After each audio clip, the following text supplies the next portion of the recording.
Subscribe now and press the bell icon. Never miss an update. Hello guys, आपका प्रतिभा academy में हार्दिक स्वागत है। बच्चों, आप लोग पिछले क्लास में पढ़ चुके हैं गृह विज्ञान विषय के अंतर्गत समाजशास्त्र तथा बाल कल्याण, जो आपका खंड ख से है। और इसमें हमने समाजशास्त्र से अध्याय 1 एकाकी तथा संयुक्त परिवार के संबंधों का मनोविज्ञान, ये आपका पहला अध्याय है। इस अध्याय के अंतर्गत हमने पिछले क्लास में आपको एकाकी परिवार के विषय में बताया है। अगर आपको एकाकी परिवार के विषय में जानकारी प्राप्त करनी है, उस क्लास को पढ़ना है, तो आप आई बटन प्रेस करके आप इस क्लास को देख सकते हैं। आज हम लोग पढ़ेंगे संयुक्त परिवार, संयुक्त परिवार का अर्थ। तो बच्चों, संयुक्त परिवार क्या होता है, संयुक्त परिवार किसे कहते हैं, पहले आप इसको समझ लीजिए।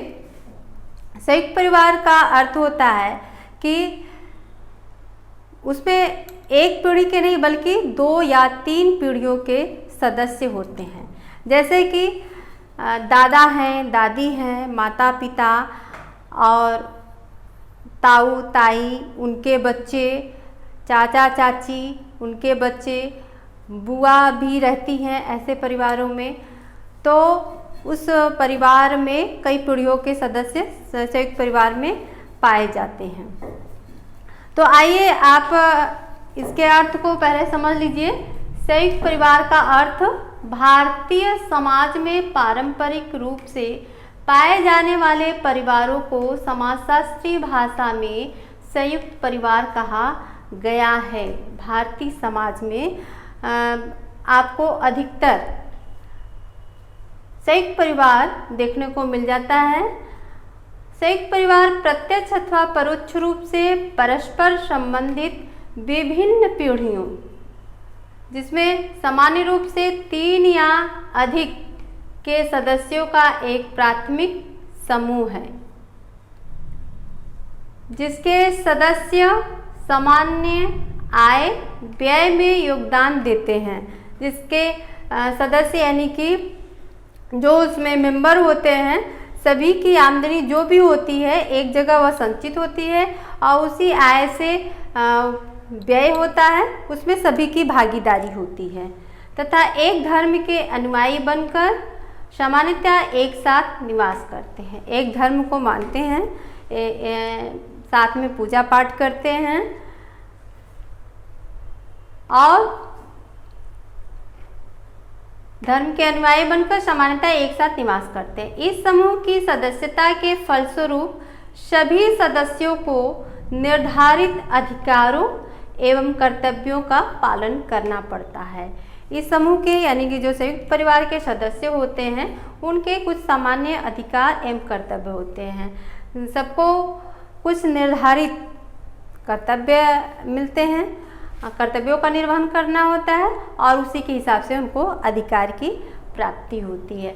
तो आप समझ गए होंगे, संयुक्त परिवार में 3 पीढ़ियों के लगभग सदस्य होते हैं, यानी कि बाबा दादी और उनके बच्चे, जिसमें माता पिता उनके बच्चे, ताऊ ताई उनके बच्चे, चाचा चाची के बच्चे और बुआ वगैरह सम्मिलित रूप से एक निवास स्थान बना के रहते हैं, एक छत के नीचे रहते हैं।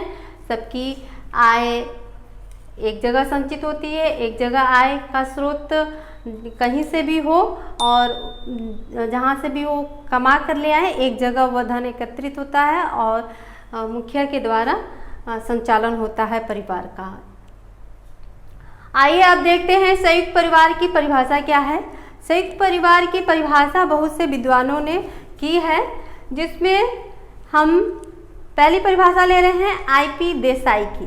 IP देसाई महोदय क्या कहते हैं, उस परिवार को हम संयुक्त परिवार कह सकते हैं जिसमें अनेक पीढ़ियों, 3 या 3 से अधिक के सदस्य एक साथ रहते हैं तथा संपत्ति, आय और पारस्परिक अधिकारों के दायित्व के द्वारा एक दूसरे से संबंधित रहते हैं। यहाँ इनकी परिभाषा हम समझा देते हैं कि महोदय क्या कह रहे हैं कि ऐसा परिवार संयुक्त परिवार कहलाता है जिसमें अनेक पीढ़ी के सदस्य। हमने आपको बताया है कि इसमें 3 पीढ़ी, जैसे दादा दादी हो गए, उनके बच्चे हो गए, तो दादा दादी के बच्चे, फिर उनके बच्चे, 3 पीढ़ी हो गए और ये 3 पीढ़ी के सदस्य रहते हैं और एक साथ रहते हैं। तथा संपत्ति, आय, जो संपत्ति होती है उनकी सामान्य रूप से सबकी संपत्ति होती है। आय और पारस्परिक अधिकार के दायित्व के द्वारा एक दूसरे से संबंधित होते हैं। उनके अधिकार, उनके जो कर्तव्य, उनके जो दायित्व होते हैं वो एक दूसरे से अटैच होते हैं, संबंधित होते हैं। तो IP देसाई ने यहाँ बहुत अच्छे तरीके से संयुक्त परिवार के विषय में बताया है। अब दूसरी परिभाषा हम यहाँ देख लेते हैं। इरावती कर्वे के अनुसार एक संयुक्त परिवार उन व्यक्तियों का समूह है जो सामान्यतया एक भवन में रहते हैं, जो एक रसोई में पका हुआ भोजन खाते हैं, जो सामान्य संपत्ति के स्वामी होते हैं और जो सामूहिक पूजा में भाग लेते हैं तथा जो किसी न किसी प्रकार से एक दूसरे के रक्त संबंधी है। इरावती कर्वे की परिभाषा संपूर्णतया संयुक्त परिवार की ओर पूर्ण रूप से सही है। सभी बातें इस परिभाषा में आ जा रही हैं, तो आप लोग ध्यान से इस परिभाषा को एकदम कंठस्थ कर लेंगे। यहाँ हम समझा दे रहे हैं कि ये इनकी परिभाषा में क्या कहा गया है। संयुक्त परिवार उन व्यक्तियों का समूह है जो सामान्यतया एक भवन में रहते हैं, एक ही निवास स्थान होता है, एक घर होता है और जो एक रसोई में पका हुआ भोजन खाते हैं, यानी कि उनका चूल्हा एक जगह जलता है और सबको उसमें भोजन बनाया जाता है। सब एक समान, एक तरह का भोजन जितने भी सदस्य हैं वो करते हैं, जो सामान्य संपत्ति के स्वामी होते हैं और जो भी संपत्ति होती है उस संपत्ति के स्वामी सभी होते हैं और जो सामूहिक पूजा में भाग लेते हैं। संयुक्त परिवार में ये पूजा पाठ का भी बहुत ही महत्व है। इसमें जो पूजा होती है उस पर सामूहिकता रूप से सभी लोग भाग लेते हैं तथा जो किसी न किसी प्रकार से एक दूसरे के रक्त संबंधी होते हैं। जितने भी सदस्य होते हैं वो उनका रक्त संबंध एक दूसरे से मिलता जुलता है, वो यानी कि वो एक ही खानदान के व्यक्ति होते हैं। तो ये परिभाषा के द्वारा भी हम लोग समझ चुके हैं कि संयुक्त परिवार किसे कहते हैं, यानी कि लगभग 3 पीढ़ियों के सदस्य इसमें भाग लेते हैं, इसमें रहते हैं और एक जगह का बना हुआ एक रसोई का भोजन करते हैं और सामान्य इनकी संपत्ति जो होती है सामान्य रूप से सबकी संपत्ति होती है, उस पर किसी एक व्यक्ति का हक नहीं होता है और सामूहिक रूप से पूजा करते हैं। एक ही देवी देवता की पूजा सभी सदस्य करते हैं और रक्त संबंध यानी कि सभी एक ही परिवार, एक ही पीढ़ी के, एक ही पीढ़ी नहीं कहेंगे, एक ही खानदान के होते हैं, रक्त संबंध से अटैच होते हैं। तो हम लोग यहाँ समझ चुके हैं कि इसका अर्थ क्या हुआ है, इसे क्या कहते हैं संयुक्त परिवार के विषय में, इसकी परिभाषा क्या है। अब हम लोग जानते हैं कि संयुक्त परिवार के लाभ क्या होते हैं। समाज में संयुक्त परिवार जो है उसके लाभ हैं, तभी आज भी इतनी आधुनिकता आ गई है, लेकिन आज भी आपको संयुक्त परिवार भारत में गांव में मिल जाएगा। शहरों में भी अभी संयुक्त परिवार कुछ जगहों पर आपको मिल जाएगा देखने को। अधिकतर गांव में आपको संयुक्त परिवार देखने को मिलता है। तो इसके लाभ को हम लोग देख लेते हैं कि अगर हम संयुक्त परिवार में रहते हैं या संयुक्त परिवार अपनाते हैं तो उसके लाभ क्या हैं। इसमें पहला लाभ है बच्चों का उचित पालन पोषण। संयुक्त परिवार का एक सबसे पहला लाभ ये होता है कि बच्चों का पालन पोषण बहुत अच्छे ढंग से होता है। स्त्रियां जो होती हैं वो अगर अपने कार्यों में व्यस्त हैं तो घर के अन्य सदस्य यानी कि वृद्धजन अधिकतर वो अपने आप ही बच्चों का पालन पोषण करने लगते हैं। उसको देख रेख की जिम्मेदारी वो स्वयं ही, उनको कहने की ज़रूरत नहीं होती, वो स्वयं ही उसको उठा लेते हैं। तो बच्चों के परवरिश के विषय पे ज़्यादा माता पिता को सोचने की आवश्यकता नहीं होती है, वो निश्चिंत होकर अपने कार्य को करते हैं। दूसरा है बच्चों की प्रारंभिक पाठशाला। संयुक्त परिवार का एक ये भी लाभ है कि जो बच्चे छोटे बच्चे होते हैं उनकी पाठशाला परिवार में ही शुरू हो जाती है। वो परिवार में ही सीखने लगते हैं, पढ़ने लगते हैं, देखने लगते हैं क्योंकि जो परिवार के बड़े बच्चे होते हैं उनका छोटे बच्चे अनुसरण बहुत तेज़ी से करते हैं, क्योंकि बच्चे देखकर ज़्यादा सीखते हैं। तो ये प्रभाव संयुक्त परिवार में बच्चों को लाभदायक भी होता है और हानिकारक भी हो सकता है। अगर बड़े बच्चे गलत कार्य करते हैं तो छोटे बच्चे भी सीख जाते हैं। अगर बड़े बच्चे अच्छा कार्य उनके सामने करते हैं तो छोटे बच्चे भी अच्छे कार्य की ओर अग्रसरित होते हैं। आप तीसरा यहाँ देखते हैं संयुक्त परिवार के लाभ में मनोरंजन का साधन। संयुक्त परिवार एक मनोरंजन का भी साधन है। जैसे कि संयुक्त परिवार में बहुत ज़्यादा सदस्य होते हैं, वह मिल बैठकर बातें करते हैं, अपने जो भी उन्होंने कार्य किया दिन भर का उस बातों को वो शेयर करते हैं एक दूसरे से। जैसे कि उनसे कोई गलती हो गई है, भूल हो गई है, तो दूसरे से शेयर करने से उनको वहीं पर जानकारी मिल जाती है, उनके मन का बोझ हल्का हो जाता है। चौथा है सुरक्षा की भावना। सुरक्षा की भावना संयुक्त परिवार के लाभ में एक अच्छा माध्यम है। कोई बाहरी आंख दिखाने वाला नहीं होता है। बाहरी व्यक्ति भी समझते हैं कि इसके घर परिवार में इतने सदस्य हैं और अगर मैं गलत तरीके से इनको बिहेव करूँगा तो इनके साथ इतने लोग हैं। तो ये सब सुरक्षा की भावना संयुक्त परिवार में मिल जाती है। अगला है वृद्धावस्था में सुरक्षा। वृद्धावस्था मनुष्य के जीवन की एक ऐसी अवस्था है जिस अवस्था में आकर व्यक्ति अपने आप को बहुत ही असुरक्षित महसूस करता है, क्योंकि उसकी जो आवश्यकता है वो भी वह पूरी नहीं कर पाता है अपने से।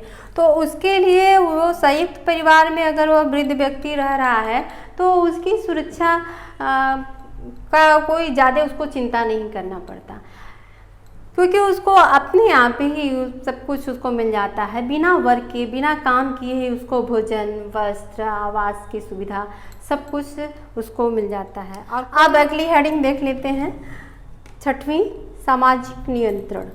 संयुक्त परिवार के लाभ में सामाजिक नियंत्रण भी एक अच्छा माध्यम है। सामाजिक नियंत्रण का तात्पर्य यहाँ है कि हर सदस्यों पर, पूरे सदस्यों पर संयुक्त परिवार में नियंत्रण हो रहता है।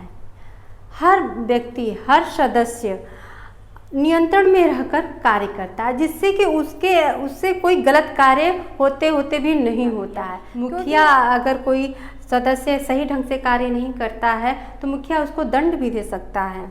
अगला हेडिंग है सातवां पारिवारिक खर्च में बचत। पारिवारिक खर्च में बचत भी संयुक्त परिवार का एक लाभ है कि इसमें खर्च में बचत होती है, अर्थात कि परिवार की जो ज़रूरतें हैं, जो चाहे दैनिक ज़रूरतें हैं या फिर आवश्यक ज़रूरतें हैं, तो उसको जब हम खरीदते हैं कहीं से तो उस पर बहुत ही सहूलियत मिल जाती है। जैसे कि एक उदाहरण के रूप में हम कपड़े की दुकान पर जाते हैं, अगर 10 कपड़ा लेते हैं तो कुछ डिस्काउंट में ही हमें कपड़े प्राप्त हो जाते हैं। तो संयुक्त परिवार का एक लाभ है पारिवारिक खर्च में बचत। अगली हेडिंग है 8वां देश सेवा का अवसर। संयुक्त परिवार में रहते हुए व्यक्ति देश सेवा का भी कार्य कर सकता है। अगर कोई व्यक्ति देश सेवा का कार्य करना चाहता है, वह सैनिक बनना चाहता है, तो आसानी से वह अपने कार्य पर, अपनी ड्यूटी पर जा सकता है, देश सेवा कर सकता है। उसको चिंता नहीं रहती है कि हमारा परिवार ढंग से रहता होगा कि नहीं, क्योंकि उसके परिवार की सुरक्षा अन्य सदस्य देखते रहते हैं, करते रहते हैं। ठीक है, अगला है 9वां, विधवाओं और अनाथों की सुरक्षा। संयुक्त परिवार में विधवाओं और अनाथों की सुरक्षा भी हो जाती है।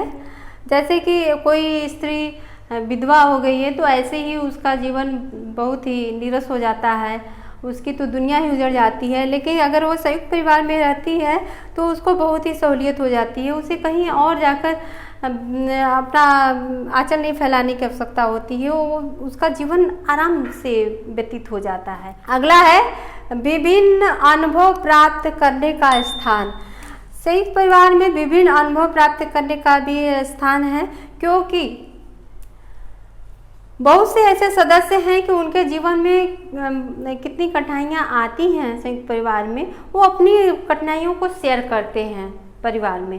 तो अन्य जो कम उम्र के व्यक्ति हैं या सदस्य हैं या बच्चे हैं, वो भी सुनते हैं उस बातों को, तो वो पहले से ही अलर्ट हो जाते हैं कि हम अगर उस क्षेत्र में जाएंगे तो हम पहले ही ऐसे कार्य करेंगे जो हमें कष्ट नहीं उठाना पड़ेगा। तो बच्चों, ये हो गया संयुक्त परिवार के लाभ। संयुक्त परिवार के दोष को अब यहाँ हम जान लेते हैं। पहली हेडिंग इस पे द्वेष तथा कलह का केंद्र, क्योंकि यहाँ ये बड़ा परिवार होता है, उसका बड़ा आकार होता है, इसमें कई मेंबर होते हैं, इसमें भाई बहन का झगड़ा है, ननद भौजाई का झगड़ा है, और देवरानी और जेठानी का झगड़ा हो जाता है, सास और बहू का झगड़ा चलता रहता है। तो ये द्वेष तथा कलह का भी केंद्र हो जाता है। स्त्रियों, दूसरा हेडिंग है स्त्रियों की दुर्दशा। स्त्रियों की दुर्दशा भी संयुक्त परिवार का एक दोष है। स्त्रियां देखेंगे तो आप जैसे लगता है कि वो रोबोट हो गई हैं, वो हमेशा उनको भोजन ही बनाना पड़ता है, भोजन बनाना, कपड़े साफ करना, घर की सफाई करना, ये इसी में उनका जीवन व्यतीत हो जाता है, और वो अपने बच्चों पर भी ध्यान नहीं दे पाती हैं। संयुक्त परिवार के दोष में तीसरा है बाल विवाहों को प्रोत्साहन। संयुक्त परिवार के दोष में बाल विवाह का बहुत ही प्रोत्साहन दिया जाता है। जो बाबा हैं घर में, दादी हैं, वो लोग चाहती हैं, नाना नानी चाहते हैं कि जल्दी से उसके बच्चे को खिला ले, पोता पोती को खिला ले, नाती को खिला ले, तो बाल विवाह का वो प्रोत्साहन करते हैं। संयुक्त परिवार में दोषों में अधिक संतानोत्पादन किया जाता है। स्त्रियां अधिक बच्चे पैदा करती हैं, क्योंकि संयुक्त परिवार में संपत्ति पर सबका समान रूप से अधिकार होता है। तो वो सोचती हैं कि अगर हमारे बच्चे अधिक रहेंगे तो संपत्ति का बंटवारा होते समय हमको ज़्यादा संपत्ति प्राप्त होगी। आगे है 5वीं हेडिंग, गोपनीय स्थान की कमी। संयुक्त परिवार में सदस्यों की संख्या अधिक होने की वजह से जो नवविवाहित जोड़े हैं और जो पति पत्नी हैं, उनको अपने प्रेम प्रसंगों को करने के लिए कहीं गोपनीय स्थान नहीं मिलता है ज़्यादा, कि वो अपने प्रेम विचारों को आदान प्रदान कर सके, वो आत्मसंतोष प्राप्त कर सके, उनको संतुष्टि प्राप्त नहीं होती है, जिससे कि एक कलह का माध्यम ये भी हो जाता है। आगे है 6वां, कमाने वालों का असंतोष। संयुक्त परिवार में जो व्यक्ति कमाने वाले हैं, जो व्यक्ति धन कमा के लाते हैं, पैसा बाहर से कमा कर लाते हैं, उनके अंदर असंतोष की भावना रहती है, क्योंकि वो देखते हैं कि वो अन्य सदस्य कम कमा रहा है या नहीं कमा रहा है, मेरे ही पैसे से सारा परिवार चल रहा है। तो ये सब भावना उनके अंदर आ जाती है, जिससे कि उनका भी ढंग से विकास नहीं होता है, वो हमेशा कुंठित स्वभाव के हो जाते हैं। अगला है 7वां, बुद्धि का दुरुपयोग। संयुक्त परिवार में बुद्धि का भी दुरुपयोग होता है, क्योंकि मुखिया की बातों को मानना सभी का कर्तव्य होता है। कोई भी अपना सूझबूझ किसी कार्य में अगर देना भी चाहे तो उसको नगण्य कर दिया जाता है, उसको नहीं माना जाता है, और जिससे कि बुद्धि रहते हुए भी लोगों को दबना पड़ता है और उनकी बुद्धि कुंठित हो जाती है। अगला टॉपिक है 8वां, भय का वातावरण। भय का वातावरण भी संयुक्त परिवार में एक दोष है, क्योंकि जो मुखिया होता है वो अपनी उसका बहुत ही शासन चलता है संयुक्त परिवार में, वह उसके विचारों को मानना सभी को पड़ता है, और जिसकी वजह से अगर कोई व्यक्ति अपनी मनमानी ढंग से कोई कार्य करता है या मनमानी ढंग से अपनी बातों को रखता है तो मुखिया उस पूरे परिवार की जिम्मेदारी उसको सौंप देता है कि चलो तुम बहुत मनमानी कर रहे हो, अब पूरे परिवार की तुम जिम्मेदारी उठाओ। तो इस डर से भी लोग अपनी बातों को नहीं रखते हैं। 9वीं हेडिंग है अकर्मण्य व्यक्तियों की वृद्धि भी संयुक्त परिवार में हो जाती है, क्योंकि इसमें व्यक्ति आलसी हो जाते हैं, क्योंकि जब उनको बैठकर ही खाने को मिल रहा है तो उन्हें दिमाग में आता है कि हमें काम करने की क्या आवश्यकता है। फिर 10वां है रूढ़ियों और परंपराओं का बोलबाला। संयुक्त परिवार के दोष पे रूढ़ियों और परंपराओं का बोलबाला भी एक बहुत बड़ा दोष है, क्योंकि इसमें जो सदस्य होते हैं वो बुजुर्ग भी होते हैं, तो जो बुजुर्ग होते हैं, जो वृद्ध होते हैं, वह रूढ़ियों परंपराओं पर चलना अधिक अच्छा मानते हैं। अगर कोई व्यक्ति पढ़ा लिखा या समझदार व्यक्ति है, वो अपनी रूढ़ियों में या जो परंपरागत बातें चली आ रही हैं उसमें कुछ संशोधन भी करना चाहता है तो बड़े बुजुर्ग उसको करने नहीं देते हैं। तो आप लोग समझ गए हैं कि संयुक्त परिवार के दोष क्या हैं, लाभ क्या हैं। आज के लिए इतना ही, अब आगे दूसरे क्लास में हम मिलेंगे। तब तक के लिए बहुत बहुत आपका धन्यवाद।